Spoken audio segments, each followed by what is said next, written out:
literacy coach here for the Early Learning Coalition, and I am at Apple Tree Central as one of my schools. I've been coaching some teachers here. I've been in early childhood for my whole professional career as teaching different grades of early childhood education, both private and public, and coaching.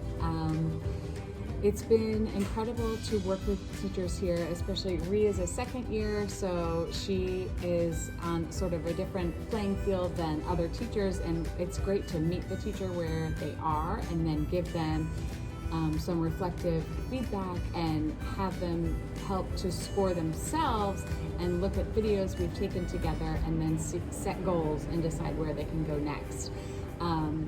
It's been really incredible to witness all the hands-on opportunities and different experiences that the teachers have cultivated to really build that rich language within the classrooms. And we've seen a lot of family involvement with projects to really dive in deep and talk about language in the classroom, to show them even the research with Your Foods Around the World, that project, and then had the students give them an opportunity to present, which was great, and really talk about what they had done.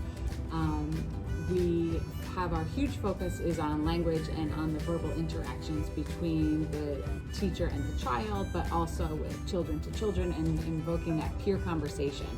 All of the teachers have been assessed with the class assessment system in the beginning of the coaching process, and then they'll be reassessed at the end of the coaching program. So each teacher, we go over their assessment results by category. So we look at instructional support, we look at concept development, we look at quality of feedback, and we look at language modeling. And we go in depth with the teacher over their scores and really pull out every single thing that the assessor saw and what that means and what they're looking for. So we choose one goal to focus on over the course of about 4 to 6 weeks, or until that goal is mastered, and we teach it through a literacy practice. So if we're going to be doing a shared reading but we're focusing on language modeling, then we're talking about how to incorporate frequent conversations by doing a literacy practice in your classroom that can be implemented every day. So we're sort of hitting 2 goals with each planning session that we have. We use video recording to help the teachers self-reflect, because you can never see yourself. What you may remember from a lesson may be really different from what another person remembers. So using that recording piece and then tallying down, how many types of questions did you use, or what were the verbal interactions, has been a huge benefit to helping the teachers really see their strengths, for sure, and then some areas that we can improve on. We have created a self-scoring rubric based on the class assessment, so that when we go through each goal, we can look at the video that they watched and say, okay, how do you feel you did on this part and each segment, and really break down what it is. And that has really seemed to improve the outcomes for the teachers, because we have that targeted goal that we're specifically working on, and then once that becomes second nature, we can move on to the next thing. So it's been really exciting to watch the growth, especially with Ree, who is a second year coaching participant. And she has a really solid foundation. She understands the class process to a higher degree, so that it allows us to get into more of the nitty-gritty, whereas some of our newer teachers are coming in and the whole class lens is a brand new thing for them. So we're really focusing more just on language and piece by piece getting that classroom management in order and getting some of those instructional tools in order, along with conversation. My name is Ree Forker. I have been working in early childhood education for over 15 years, doing everything from floating to teaching, director. So I have been working with VPK students for 4 years now. This is my second year participating in the literacy coaching program. I think the main benefit for me has just been, even after having years of experience in the field, always learning something new and really being able to have that coaching and reflection. It's great to have outside input and be able to always adapt, making sure our lessons are interactive with the students.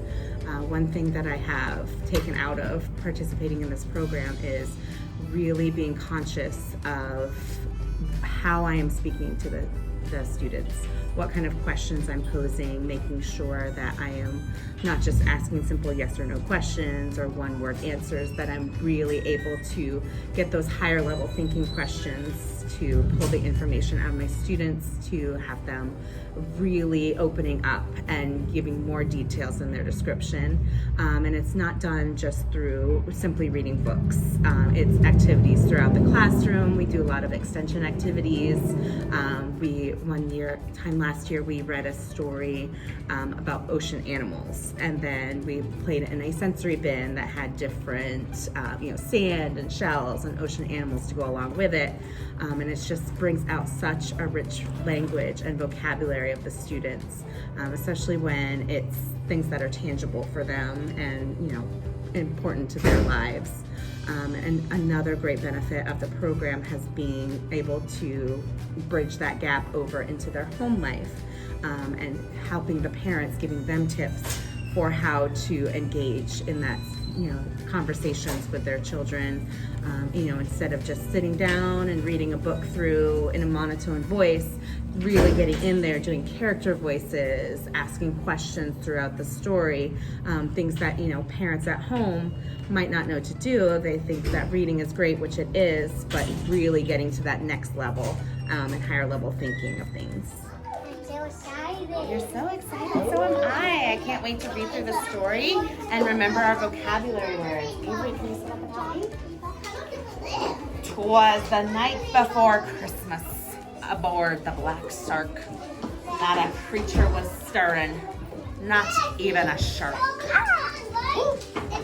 The stockings were stuck to the bowsprit with tar, in hopes that Sir Peggotty soon would be there.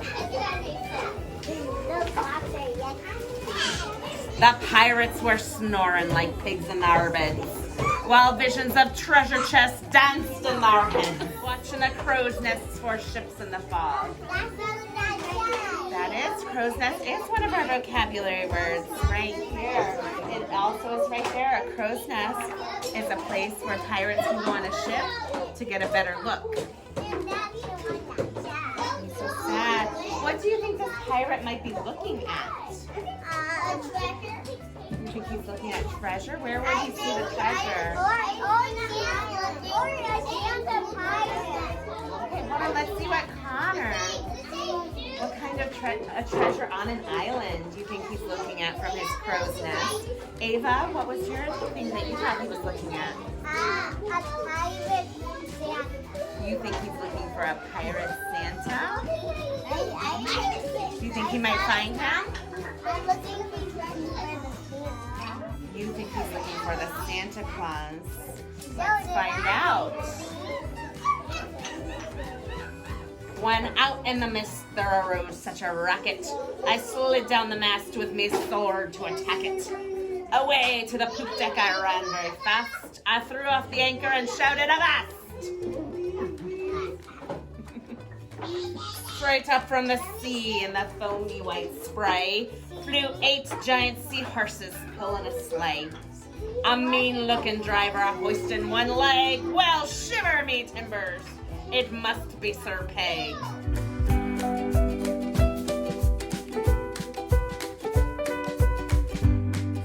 Hi, my name is Ms.Shayla. I'm a teacher at Apple Tree Academy. I've been teaching here for a year and a half. I've been with the literacy program for 3 months now. This program has helped me so much with my shared readings and also time management inside and outside of the classroom.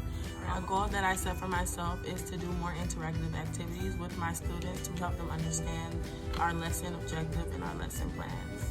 When we look at your class data, if we focus on the language modeling that we've been talking about, with the frequent conversation, the open-ended questions. Back in October, there were very few conversations between staff and children and their classmates. You had a lot of one-word answer questions, and then we were not repeating or extending or using complex vocabulary. So I noticed that in your shared reading that you've been doing, you've been having a lot of way more open-ended questions with that language modeling. Right. So you're definitely using that every day in the shared reading. So I'm thinking that the next thing we could try would be an interactive read aloud. Okay. And really get some of those peer conversations going. When we look at the class language modeling, like the face page, we talk about the open-ended questions, which you're doing more of, but we want to get more conversation and the peer conversations. Okay. So, when you're reading a story to your class now, how are you using your read aloud time?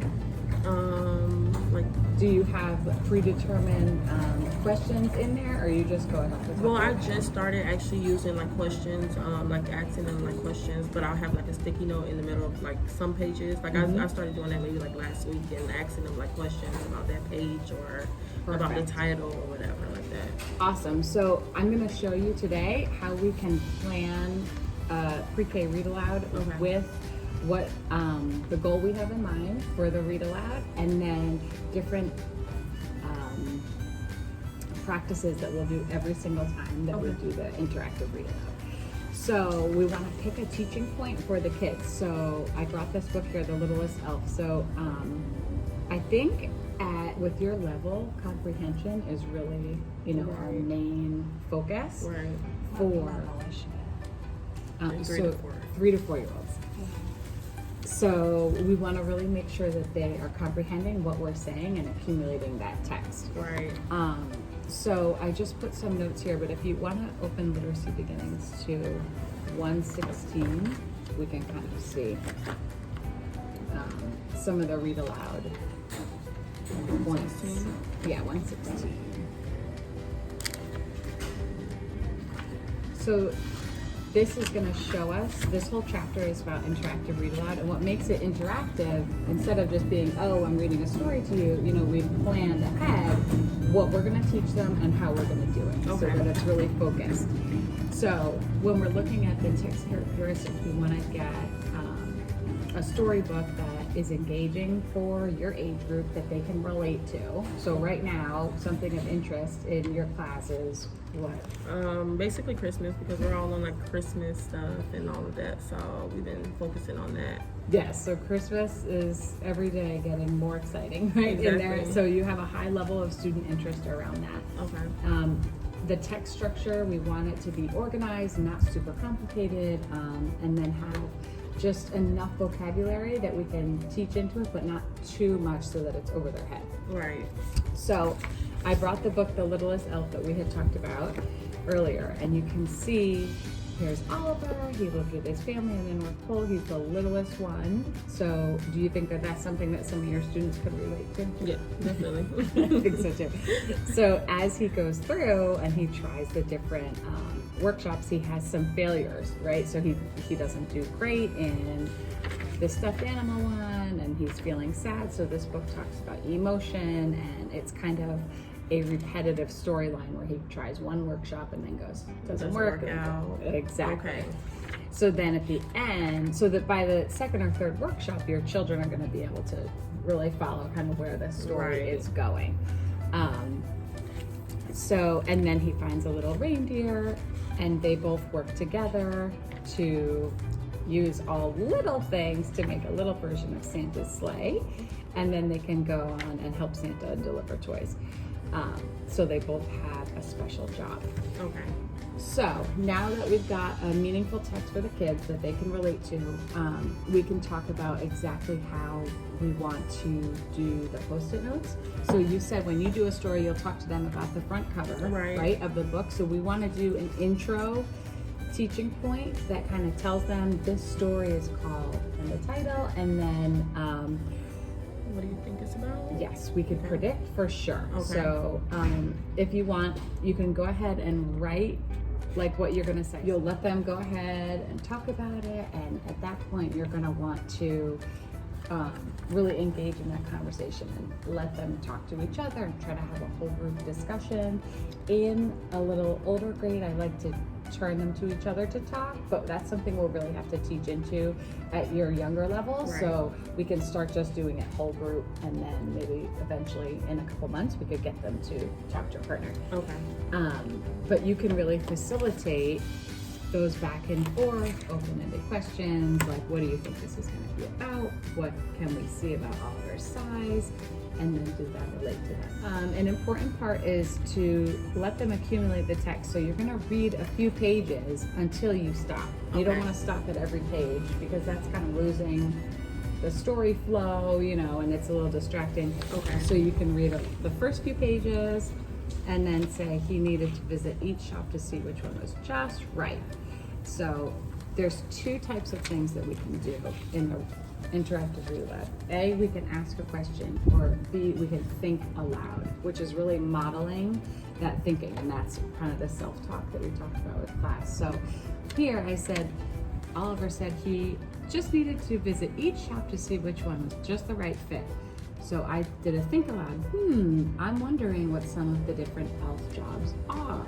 Okay. And so maybe the kids will start to say, oh, you know, bicycle maker or whatever. Okay. And prompt that. But instead of me asking, oh, what are the different ELF jobs? It's modeling that. I'm wondering, because eventually we want the children to start with that same type of language. Okay. So kind of prompting some of that comprehension and again predicting, like you said, on the first page. So we've got several vocab, and here we have, she's very excited to help Santa fly the sleigh, but she could not fly. She looked very sad, so their Dot was sad. And before Oliver was sad, he wanted to cheer her up. And then here's our little word, trinkets. So you can have them look closely, you know, at what's on the floor. Those are trinkets. And then you could ask them, what do you think trinkets means? Right. So I think next time when you do this, we can record it and then we can go back and kind of see some of the interactions and how it played out, and then kind of review with language modeling what kind of conversations happened. Okay. Okay? Okay, that sounds good. So this is Literacy Beginnings by Fonda Centinel. So that is like a pre-K handbook. There's such a wealth of resources in there. It's like goes in like a chapter about different practices and types of things you can do in pre-K to teach literacy, and then at the back it's like an index of just a million different ideas. And it's all research based, so it's really good. I've had Shayla do some reading like from weeks that I'm not here, in between. And Yeah. What do you think? I think I really like it, like the read alouds and the shared reading. Like it really helps them and it opens up like conversations and it keeps them engaged, like really engaged. Like everybody like wants to like use the pointer and point to each word. Like it's really like engaging for them. Well, and I noticed in the last time that I was here, the words on the back of room 9, and then when we went into yours, it was very engaging because they were finding the letters, Yeah. the first name, and Yeah, they love that. like making a little workbook about themselves. So it was pretty neat. So I just wanted to. Thanks. And that, a lot of the lessons that we do are right from this book, and then you can use it with any theme that's in your curriculum or whatever. We can use these same practices, regardless of. So what do you guys think the different ELF jobs are? Can you guys give me some ideas of what are some different jobs? What, Maddox? I know working. What kind of jobs do you think elves have? The dad jobs. Teddy jobs? All right, what kind of jobs do you think, Lucas? Dad jobs working. Working jobs? All right, let's see. At the toy workshop where his mom worked, Oliver tried to make cuddly teddy bears, but he got lost in the huge stuffing pile. Oliver and Elf asked. Oliver's mom said, I think you're too little for the toy workshop. Why don't you try helping your dad at the bicycle workshop instead? Why do you think Dot was sad, guys? Because he couldn't work anything. He couldn't work anything because why? Why couldn't he work anything? Because he's too small like the elf. Like the elf. And do you remember the elf's name? No. Oliver. So is that something they have in common? Are they both too little? Yeah. Yeah. So they're